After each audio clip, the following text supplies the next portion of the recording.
শেখ হাসিনা সরকার যে সড়কটির নাম ছিল বেগম খালেদা জিয়া সড়ক, শুধু ওনার নাম হওয়ার কারণে এই 16 বছরের রাস্তায় কোনো কাজ করা হয়নি। আমি সেখানে বারবার গিয়েছি, দেখেছি, এবং নিজেদের উদ্যোগে আমরা নির্বাচনের আগেই সেখানে মানুষের চলাচলের জন্য আমরা কাজ করেছি। আমি আজকে এই সংসদে আমাদের প্রধানমন্ত্রীর দৃষ্টি আকর্ষণ করে বলতে চাই যে আপনি ফেনীর দিকে একটু নজর দিবেন। যেহেতু বেগম খালেদা জিয়া নির্বাচনী এলাকা ছিল বিদায়ী এই এলাকার কোনো উন্নয়ন কর্মকাণ্ড হয় নাই।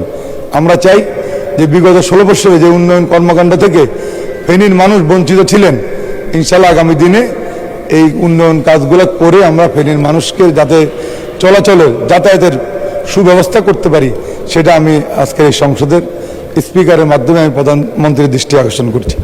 আরেকটি কথা বলতে চাই, মাননীয় প্রধানমন্ত্রী, ফেনীর মানুষের দীর্ঘদিন একটি প্রত্যাশা ছিল ফেনীতে একটি মেডিকেল কলেজ প্রতিষ্ঠা করা।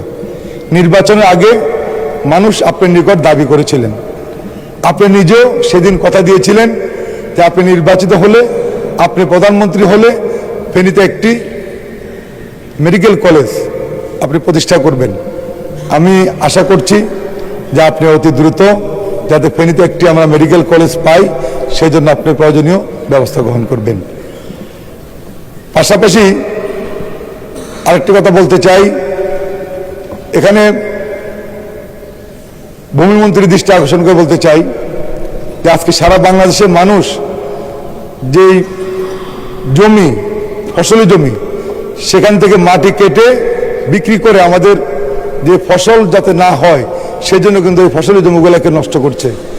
আমরা এই বিষয়ে আপনার দৃষ্টি আকর্ষণ করছি যাতে আমাদের এই আবাদি জমিগুলো থেকে মাটি কেটে নিয়ে এই যাতে ফসল উৎপাদন না হতে পারে, যে প্রক্রিয়া চলছে সে ওই সমস্ত কাজগুলো থেকে আপনি আমাদের ফসলি জমিগুলোকে রক্ষা করার জন্য ব্যবস্থা নেবেন, সেটা আপনার দাবি করছি। ইনশাল্লাহ আগামী আপনাদের সকলকে, মাননীয় স্পিকার, আপনাকে ধন্যবাদ জানাচ্ছি। আসসালামু আলাইকুম। ধন্যবাদ।